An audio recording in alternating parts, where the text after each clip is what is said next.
What kind of stories do you like to hear, to listen, to watch, to read at Christmas time?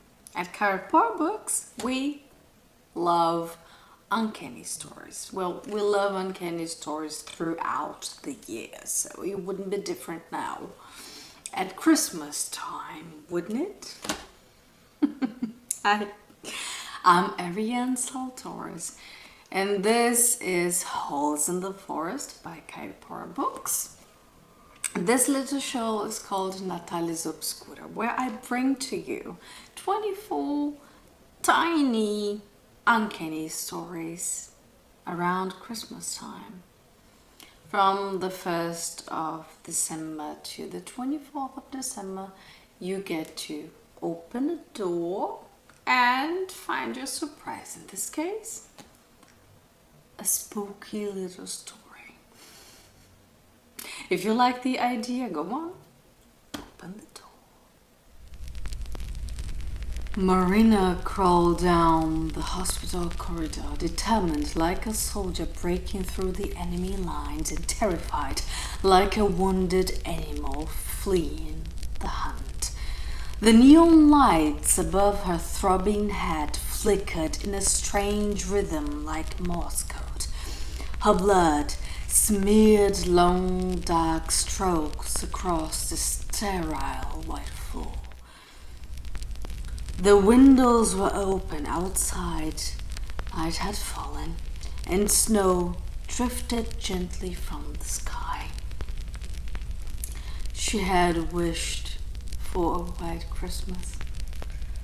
She found herself smiling now, thinking of the tall houses with the warm holiday decorations. She could almost smell the cookies baking.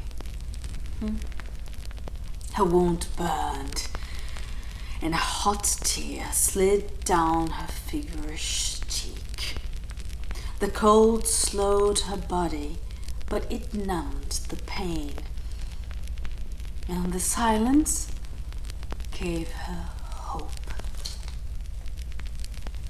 Only the wind howled, stirring up somber memories. Time was running out. She had left too many traces, lost too much blood. They would find her soon.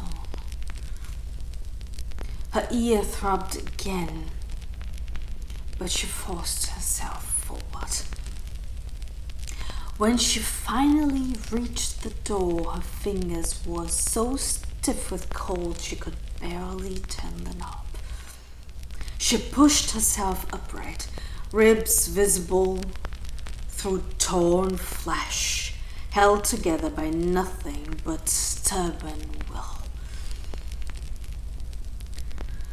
It was a miracle she was still breathing. There they were. She ran her filthy fingertips along the laboratory walls and staggered towards the rows of glass jars. So many embryos. She hadn't known there was so many. She rummaged through the lab drawers. Bottles, bandages, syringes clattered to the floor. At last, she found the alcohol. She poured it frantically on the jars, the table, then reached out for the matchbox she had hidden in her bra.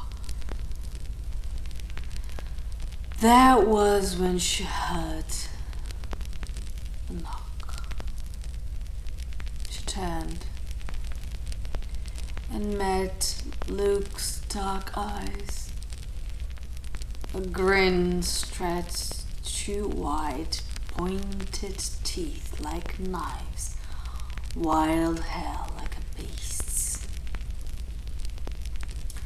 His mouth was smeared with blood, her blood. running down his chest. His shirt hung in shreds, skin slick with sweat, breath ragged.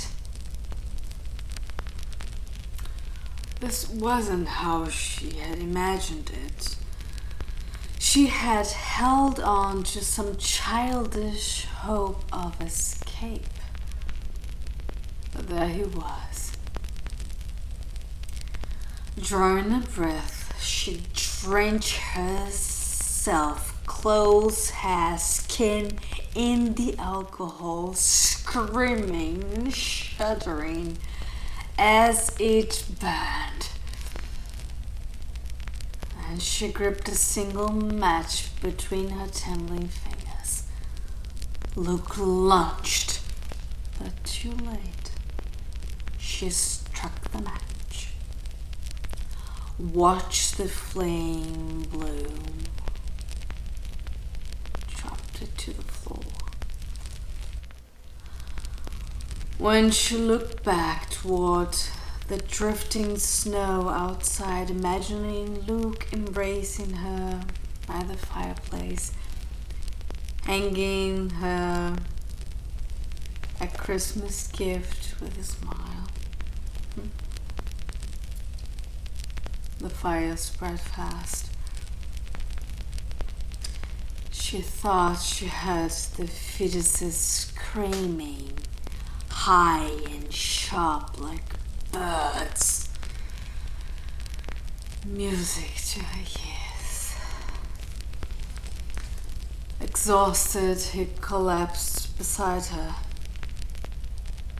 The fire lit his face as she gathered him into her arms. He was still beautiful in his own way.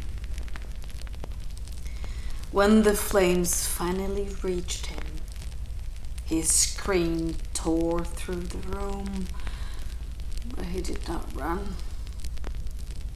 Marina smiled. Merry Christmas, honey.